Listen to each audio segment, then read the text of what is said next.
हाय बच्चों, मैं आपका महादेव सर आपको आज बताने वाला हूं कि बोर्ड एग्जाम जो 10 फेब से शुरू होने वाली है, 12th की बोर्ड एग्जाम साइंस की 10 फेब से, उसके लिए जो 16 फेब को हमारा पेपर होने वाला फिजिक्स का, उसमें कौन से चैप्टर आपको करने हैं। अभी लगभग हमारे पास 1 महीना बचा है, ठीक है। तो उस हिसाब से हमको कौन से चैप्टर बहुत ज्यादा इंपॉर्टेंट है, और मैं आपको ऐसे चैप्टर बताऊंगा जिसको किया भी नहीं आपने तो कुछ दिक्कत है नहीं। तो इसके लिए वीडियो आपको लास्ट तक देखना है। और एक plus point, this is not the ending, कि कौन से चैप्टर में से न्यूमेरिकल मोस्ट इंपॉर्टेंट आ सकते हैं और कौन से चैप्टर में से न्यूमेरिकल करने ही नहीं है, ठीक है। वो मैं आपको बता दूंगा, तो वीडियो एंड तक देखिएगा। अगर आपने अब तक सब्सक्राइब नहीं किया चैनल को तो पहले सब्सक्राइब कर लीजिएगा, ठीक है। तो आते अपने बोर्ड पे। तो बोर्ड बोल रहा है बेटा न न रे न रे न न रे न रे न रे न रे न। तो पहले तो मैं आपका ज्यादा वक्त जाया नहीं करता। ये जो पहले 6 चैप्टर है, ये 6 चैप्टर, ये चैप्टर भाई साहब आपको कौन से भी हिसाब से करने ही होंगे। ये 6 चैप्टर जो है, अगर आपके पास इसके नोट्स नहीं है तो कमेंट करके बता दीजिएगा, नोट्स में आपको डीएम कर दूंगा। तो पहला जो चैप्टर है वो 7 मार्क्स का है बेटा, 7 मार्क्स, समझ रहे हो। ये पहला पहला प्यार जो होता है ना, मतलब वैसे ये पहला चैप्टर है, भूलना नहीं चाहिए। पहला प्यार और पहला चैप्टर कोई नहीं भूलता, अगर तुम भूले हो तो फिर याद करो, ठीक है। और दूसरा जो चैप्टर वो भी 7 मार्क्स का है। अब इसमें बताता हूं मैं, दूसरा जो चैप्टर है 7 मार्क्स का, मैकेनिकल प्रॉपर्टीज ऑफ फ्लूइड, इस पे क्या करना है बेटा, इस पे ना बेटा वो जो सरफेस टेंशन वाला पार्ट है ना, परफेक्ट कर लो बस। उस पे न्यूमेरिकल्स तो आएंगे नहीं तो थियोरेटिकल क्वेश्चन तो आएगा। 7 मार्क है ना एक, तो आपको पता होना चाहिए, ठीक है। और दूसरा भाई साहब ये क्या चैप्टर है, 7 चैप्टर, इतना इजी चैप्टर है। इसको 2 पार्ट में बांटना है बेटा। एक केटीजी मैंने नोट्स में बांट के रखा है, केटीजी वाला एक पार्ट और रेडिएशन वाला। मोस्ट ऑफ द न्यूमेरिकल जो है ना वो रेडिएशन वाले पार्ट में आते हैं। वो नहीं कि अपना veins displacement law, emission power, और वो लास्ट वाला क्या अपना वो स्टीफन बोल्ट्जमैन लॉ, इस पे न्यूमेरिकल कीजिएगा। ये चैप्टर बहुत ही इंपॉर्टेंट है, 7 मार्क ऐसे ही दे देता है। नोट्स बस मैंने नोट्स दिए, कितने पेजेस के हो गए, लगभग 20-22 पेजेस के हो गए, खत्म न्यूमेरिकल्स के साथ, ठीक है। थर्मोडायनेमिक्स, थर्मोडायनेमिक्स बेटा आपको एक इजाजत देता है, ये भी 7 मार्क को है। ये इजाजत देता है आपको कि न्यूमेरिकल करने क्या, तुम बोले यस करने मुझे, लेकिन थियोरेटिकल पार्ट पूरा परफेक्ट करके रखना पड़ेगा बस। न्यूमेरिकल करने क्या, तो बोले हाँ करने के। तो न्यूमेरिकल है ना मोस्टली हीट इंजन पे कर लो या रेफ्रिजरेशन पे कर लो, 2-3 तो फॉर्मूले, उस पे मोस्ट ऑफ द न्यूमेरिकल आने की संभावनाएं है। मैं अपने 10 ईयर के एक्सपीरियंस से बता रहा हूं आपको, ठीक है। नेक्स्ट है ऑसिलेशन। भाई साहब ये तो ना करना ही है आपको, इसके न्यूमेरिकल करने, इसके डेरिवेशंस करने, वो ग्राफिकल मेथड है ना, right, displacement, velocity, acceleration, 4 mark का बेटा, बहुत इंपॉर्टेंट है, ठीक है। और सुपरपोजिशन ऑफ वेव, ये 5 मार्क का है, कम है थोड़ा वेटेज।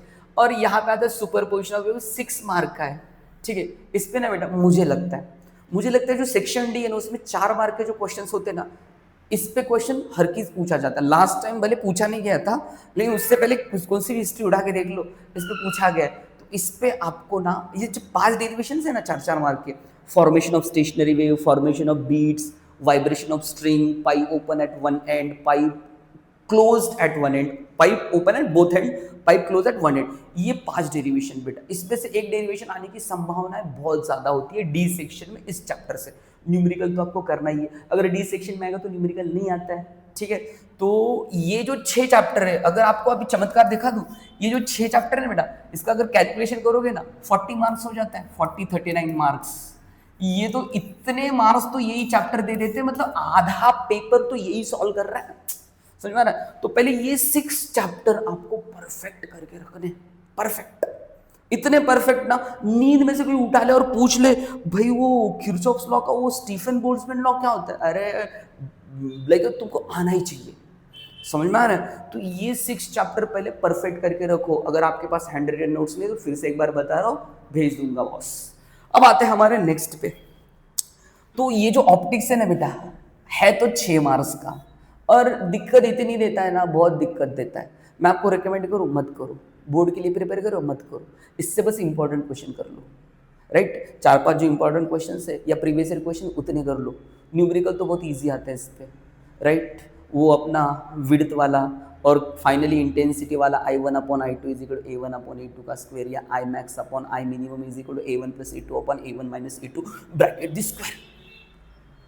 उस पे देख लो, इसको ऑप्टिक्स करना है करो, मत करना है मत करो। वैसे कुछ मैं तुमको 90+ लेके जाऊंगा, टेंशन मत लो। इलेक्ट्रोस्टैटिक, भाई साहब ये इलेक्ट्रोस्टैटिक चैप्टर इतना बड़ा है, इतना बड़ा है, केटीजे से तो 4 गुना बड़ा है बेटा, लेकिन वेटेज तो केटी से भी कम है। इसके एक रेकमेंड करूं मैं आपको ना बेटा, ज़्यादा से ज़्यादा इलेक्ट्रोस्टैटिक में गॉस लॉ के एप्लीकेशन है, वो स्पीयर, सिलेंडर और चार्ज शीट करना है तो वो कर लो, नहीं तो एक पार्ट परफेक्ट करो। इस इलेक्ट्रोस्टैटिक को 2 पार्ट में डिवाइड कर दो। दूसरा जो पार्ट होता है ना कैपेसिटर, वो वाला पार्ट बेटा परफेक्ट करना आपको, कैपेसिटर वाला परफेक्ट, उतना परफेक्ट करके जाओ। मैं बोल रहा हूँ आपको परफेक्ट करके जाओ ये वाला पार्ट, कौन सा, कैपेसिटर वाला पार्ट। वो अगर करोगे ना कोई दिक्कत नहीं होगी आपको, ठीक है। तो इलेक्ट्रोस्टैटिक चैप्टर को ज़्यादा मतलब इतना मतलब यार इंपॉर्टेंट नहीं देना। यहाँ पे हमारे पास पड़ा हुआ है काइनेटिक थ्योरी ऑफ गैसेस, वो पहले कर लो। ये 6 मार्क के लिए इतना अगर डिमांड देगा तो क्या फायदा इस चैप्टर का। अब आते बेटा करंट इलेक्ट्रिसिटी। अब ये करंट इलेक्ट्रिसिटी चैप्टर ऐसे ना बेटा करना ही पड़ेगा, क्योंकि आपके प्रैक्टिकल को भी इस पे न्यूमेरिकल करने, एक हिंट दे देता, वो किरचॉफ लॉ के न्यूमेरिकल है, नहीं किया तो नहीं चलेगा, नहीं किया तो चल जाएगा, लेकिन इस चैप्टर को पूरा करना है। वो नहीं कि अपना न्यूमेरिकल भी देखो, वो ammeter like galvanometer to ammeter, galvanometer to voltmeter, उस पे न्यूमेरिकल आने की जैसे कि इसमें नहीं है वो पोटेंशियोमीटर का E1/E2 वाला, वो न्यूमेरिकल परफेक्ट कर लो, लेकिन किरचॉफ लॉ नहीं करना है, बस बता रहा हूँ ना, नहीं करना है मत करो, ठीक है। अब आते हैं बेटा magnetic field due to electric current. Magnetic field due to electric current 6 mark का वेटेज है, एक न्यूमेरिकल तो आना ही है। इसकी थ्योरी ना करो तो चलेगा, एक बार थ्योरी ना करोगे ना चलेगा, लेकिन इसके न्यूमेरिकल प्रिपेयर कर लो बस, इतने सिंपल न्यूमेरिकल है ना, ऐसे कट कट कट खट हो जाता है, ठीक है। तो हम लोग आते हैं मैग्नेट, ये अपना फेवरेट वाला, थोड़ा सा छुट्टू सा ऐसा इतू सा चैप्टर है, वेटेज 5 मार्क मिल जाते हैं। लास्ट टाइम कौन से, ये वेटेज ज्यादा है इसका लास्ट टाइम, मतलब ऑसिलेशन का एक डेरिवेशन इसमें भी है ना, वो भी आ गया था भाई साहब, मजे ही मजे। इस पे लास्ट टाइम कौन सा डेरिवेशन आया था, ferromagnetism on the basis of domain theory, कितना इजी क्वेश्चंस था। तो इसमें मोस्टली थ्योरी को लो, न्यूमेरिकल साइलेंटली यार, T1/T2 इज इक्वल टू ψ2/ψ1 करने तो, नहीं करने मत करो। अब आते बेटा EMI पे, EMI को तो बेटा थ्योरी पूरा का पूरा करना पड़ेगा, सेल्फ इंडक्शन। अगर आपके बोर्ड के एग्जाम में एक क्वेश्चन आता है इस चैप्टर में से, वो होता है ट्रांसफार्मर, वो पहले खोज लो। अगर ट्रांसफार्मर वाला डेरिवेशन है 4 मार्क के सेक्शन में, तो उसके इतना इजी पेपर है ही नहीं, समझ में आ रहा है। तो ये इतना हार्ड है नहीं, मेरे नोट्स है, कमेंट कर दो भेज दूंगा बस। एसी सर्किट करना है तो करो, मत करना है तो मत करो। LCR वगैरह वगैरह वगैरह, ये क्या होता है, समझता तो पूरा समझता, नहीं समझता तो कुछ ही नहीं समझता है, समझ आ रहा है। तो इसका आपको न्यूमेरिकल भी नहीं करना है तो करो, मत करना है तो मत करो, ठीक है। फिर dual nature of light, dual nature of light पूरा करना है, 5 मार्क वेटेज है, लेकिन अच्छा चैप्टर है ये। Structure of atom, structure of atom भी आपको करना है, लेकिन इस पे न्यूमेरिकल ज्यादा लोड नहीं लेना है इसकी न्यूमेरिकल का। वो जो स्पेक्ट्रल लाइन है ना, जैसे कि बाल्मर सीरीज, पैचिन सीरीज, पीफेंड सीरीज, उस पे न्यूमेरिकल आते, लास्ट टाइम भी उस पे आया था।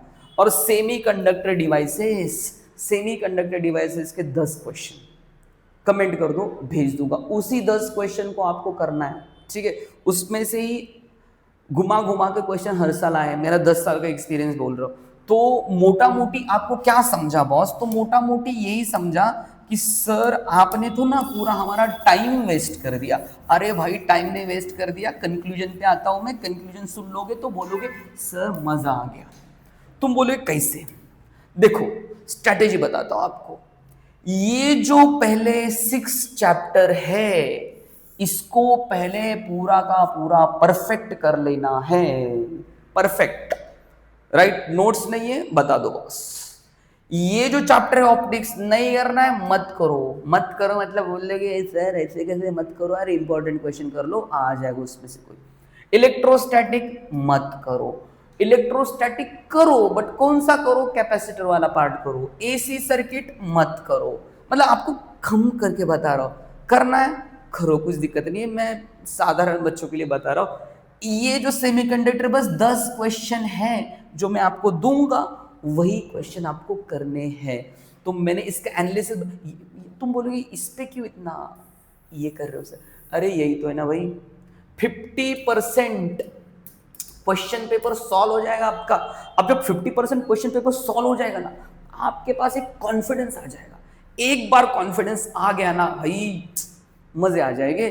तो आगे का भी आता है। कैसे होता है, हम लोग शुरू में ही पैनिक हो जाए, पेपर अच्छा नहीं जाएगा। बस पैनिक नहीं होना है। अगर आपको चाहिए तो मुझे बता दो कि एग्जाम में जाने के टाइम पे पेपर लिखना है तो कैसे लिखना है, एक खास करके वीडियो बना दूंगा आपके लिए।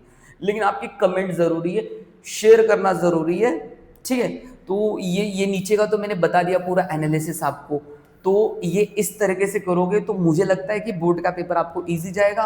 आपकी क्या राय है, आप ये कमेंट में बता दो। आज के लिए इतना ही, धन्यवाद। मैं आपका महादेव सर, फिर मिलता हूँ एक नए लेक्चर के साथ, नॉट एपिसोड। ओके।